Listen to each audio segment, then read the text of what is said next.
Okay, this is a short screencast to talk to you a little bit about studying and preparing for your first exam. In evolution and ecology, we take a different approach to teaching you than maybe you got in high school. My experience with high school and my impression of how we teach high school still today is that we give students a bunch of facts, and facts are kind of like the leaves on a tree, and so we give you a bunch of facts. And kind of the assumption in high school is that if we just give you enough facts, give you enough leaves on the tree, that eventually the structure of the tree will emerge magically out of that grouping of facts, and you will somehow come to see the underlying structure of the tree. In this way, facts and conceptual frameworks in biology work the same way. The idea is if we give you enough facts about biology, hopefully what grows out of those facts will be these underlying large-scale conceptual frameworks, like the theory of evolution via natural selection, or the way in which climate systems work, or for that matter, how the scientific method works. And so what we do at Williamsville College in a variety of our biology classes is we basically give you the conceptual framework. We give you the structure of the tree. We say, okay, here's this big idea, evolution operating through the process of natural selection, and then we give you a bunch of individual factual sorts of information that can be framed and organized and categorized and partitioned on the basis of that underlying conceptual framework. So the conceptual framework is the trunk and the stems of the tree, and the facts are all of the little leaves. The framework serves as a way to organize and get a grasp of the individual information, not the other way around. And we think that this is going to be more productive in the long run for a variety of reasons. One, chances are you're going to forget a lot of the facts that you learned in your classes. That's just a given. But you probably will remember the large-scale, broad-scale conceptual frameworks if we've taught them to you adequately. Later, if you need those facts, you can go back and look up those facts, but having the conceptual framework then allows you to place them within this conceptual framework and organize that information and hopefully make it easier to remember again in the future. The other advantage of the conceptual framework is that as you move on into other classes and gain more facts, you can then take those facts and ask yourself, well, where do they fit within the conceptual frameworks that I learned in evolution and ecology? Now, as you go on into these other classes like biological diversity and genetics and whatnot, you're also going to pick up other conceptual frameworks that will be useful to you. But once again, having those frameworks allows you to organize all of these disparate facts and put them into a framework that makes it easy for them to remember and recall, and it makes it easy to add new information to that basic conceptual framework. So we think it's a more productive way of going about learning about biology. So what works and what doesn't in terms of preparing for an exam? Study groups can work if properly structured, but a lot of times I have students coming to me at mid-semester and saying to me, I'm struggling in the class and I've been in a study group all semester and it's just not working for me. And usually that's because the study group itself isn't properly structured to be useful. A lot of times you get there, you have your books, you have your notes, and nobody knows where to begin because there's just all this information, there are all these people. Where do we start? How do we get started? So I had study groups when I was an undergraduate, and our study groups were highly rigidly structured, and they were structured around testing. So the rules of the groups that I was in was that you pre-studied before coming to the study group. And part of your pre-study was to identify things that you understood and didn't understand. But the main purpose of pre-studying was to make sure that you understood the material, and as a result of that, generating a series of questions that are the type of questions that you might expect to see on an exam. When we got to the study group, everybody would pass their questions around, and we would all sit around and answer one another's questions, and then we would share the answers with one another. We would pick apart one another's answers, and we would attempt to craft the best possible answer to whatever questions had been brought to the study group. And so our study groups were structured around testing. And if one of the purposes of your study group is to perform well on a test, this is a really good way of doing it. But in the process of preparing for a test, what you find is that you really come to understand and learn the material. The nice thing about having more than one person is somebody else might be stronger in one area of the class than you are. They're going to tend to ask questions about the areas that they're strong in the same way that you're going to ask questions about areas that you're strong in. And as a result, they're going to reveal your blind spots because we tend to avoid what's uncomfortable to us. And so we tend to generate questions about those areas of the class that we feel most comfortable with. The other thing is different people come away with different nuggets from each little section of the class, and so you get a broader perspective of ways in which you can think about the topics that are being covered in class when you're in a study group.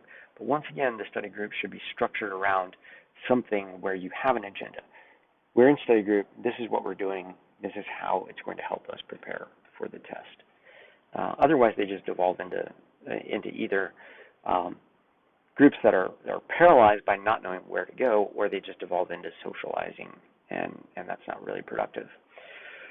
Reviewing information in PowerPoints and notes is, once again, another good way of doing this, but once again, that's different than just looking over your notes or reading through your notes or looking through the PowerPoints.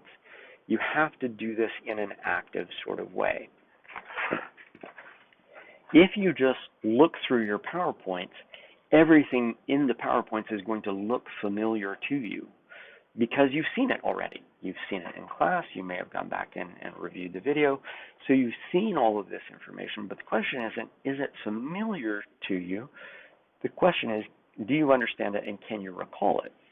So one of the ways that you could do this with PowerPoints is to actually go to your PowerPoint presentation. Let's just look at the Introduction to the Galapagos Islands PowerPoint. And you see that here at the beginning we have revisited a map of the Galapagos Islands.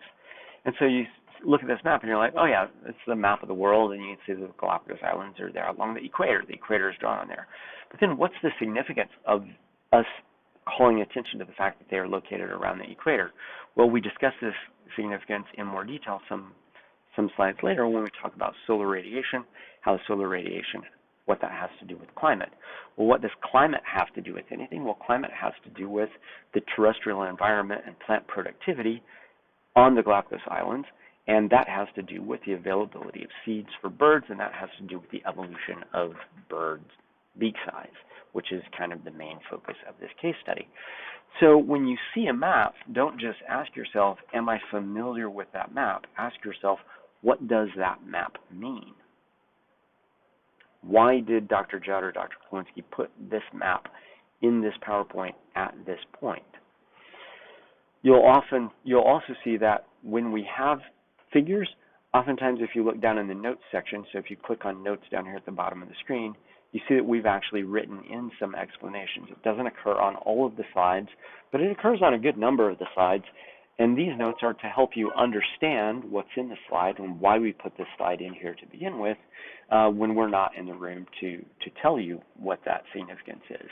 So pay attention to the notes. We went to the trouble of putting them in there, and we hope that you find the information in those useful.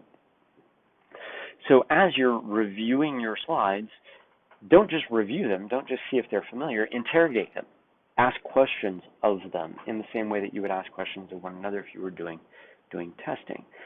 Similar thing with reading through your notes. So many students come to me after the first exam and they're like, I really didn't do well on the exam.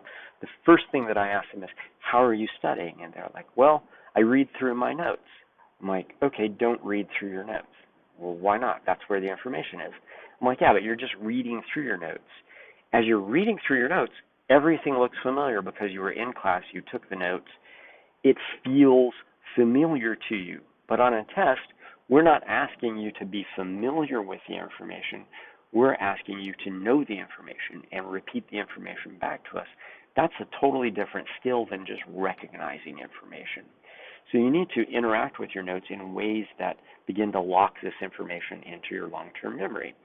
You can do things like recopying notes, but once again, recopying notes is only so useful if all you're doing is transcribing your notes from kind of sloppy handwriting to nicer handwriting. as you're recopying notes, think about the information that you took notes on today and ask yourself, do I understand that information that I'm recopying? Is it organized enough in its original form, or do I need to reorganize it for it to make more sense to me? In what way does this information relate back to any information in any of my previous notes? How does this information relate to, for example, a figure and a slide? Can I add that slide and make a little sketch of that slide next to the information in my notes so that I have that visual reinforcement of that slide? All of that information, all of that gets you much more intimately involved in the information in your notes than simply reading through your notes. Reading through your notes, not very effective because it's super passive. In the same way, we've put all the videos of the classes on the YouTube site. So you might say, well, I also went through and looked at all of the videos.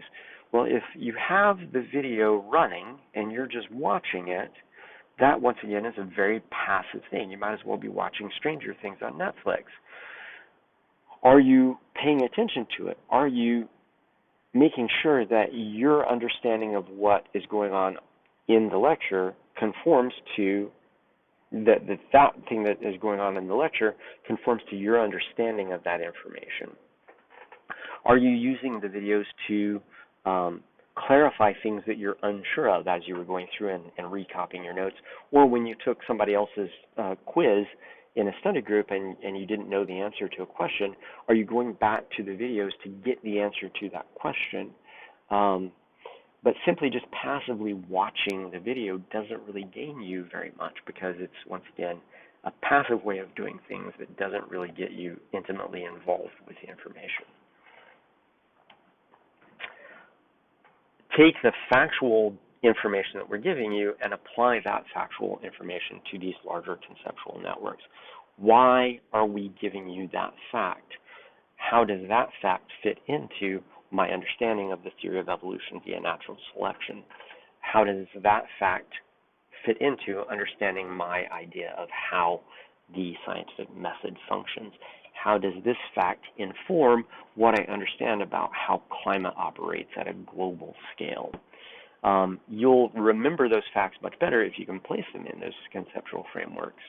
And those facts will then become not just little bits of trivia, but they will be little bits of trivia in the service of something bigger. And then learning processes as processes. A number of students have asked me about, doing the calculation of means, variances, standard errors, all that in getting to a 95% confidence interval. And the form of the questions has basically been, are there going to be equations on the exam? Which there are. We'll put equations on the exam, but we won't tell you how to use those equations. There'll just be an equation there in case that's useful to you. But what we will do is we'll give you a little data set and we'll ask you to calculate the mean, the variance, the standard deviation, and the standard error. Now, if you learned how to do that as a stepwise process, you won't have any problem. But if you just try to memorize the equations and then think that once you get on the exam, you can apply that equation to a small data set, chances are you're not going to do very well. So let me just illustrate this with an actual set of numbers. So I'm just going to do 1, 2, 3, and 4.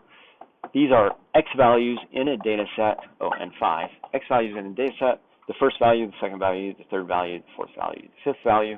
If I want to know the average of these values, why is my camera not in focus?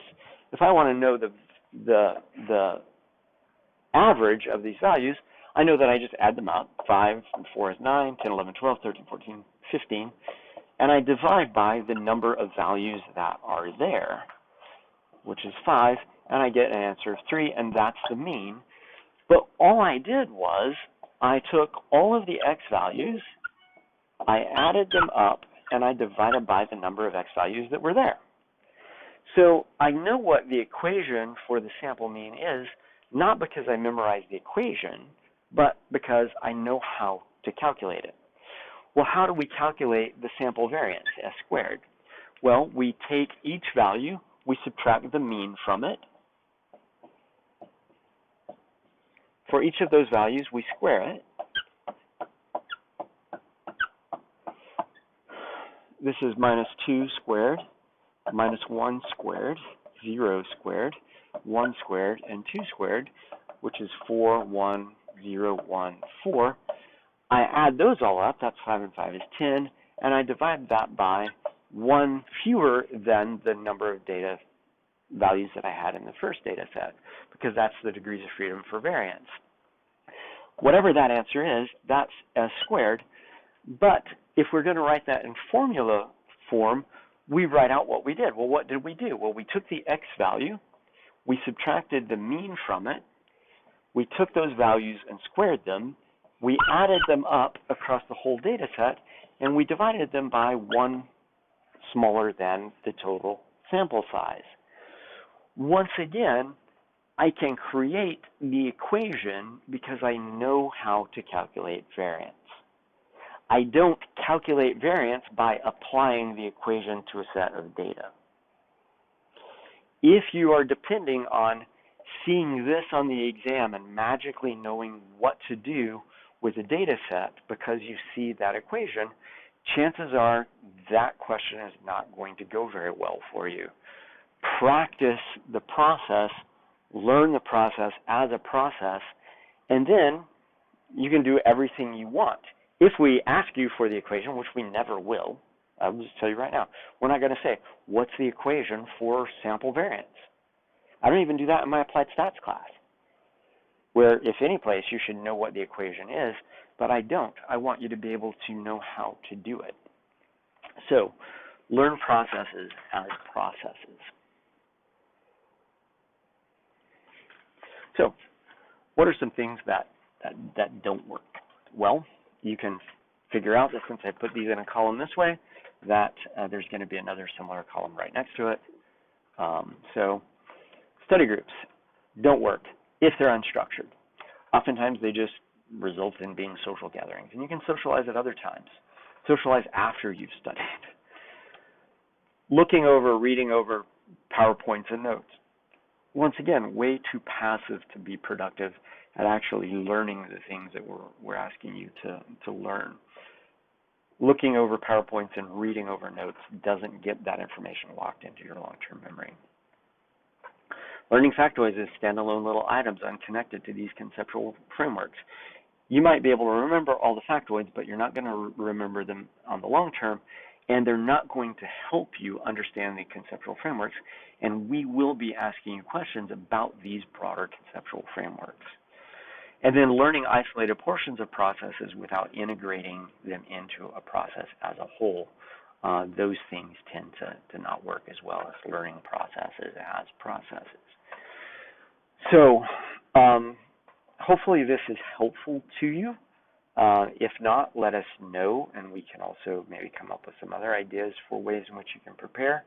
As always, before you can study a subject, you have to have some basic understanding of the subject. And so if there's something that we covered in class that you're really struggling to just wrap your head around, you need to come and see us so that we can get you to that basic understanding so that you can then be equipped to study in order to lock that information into your long-term memory to be prepared for a test. And that's what office hours are for.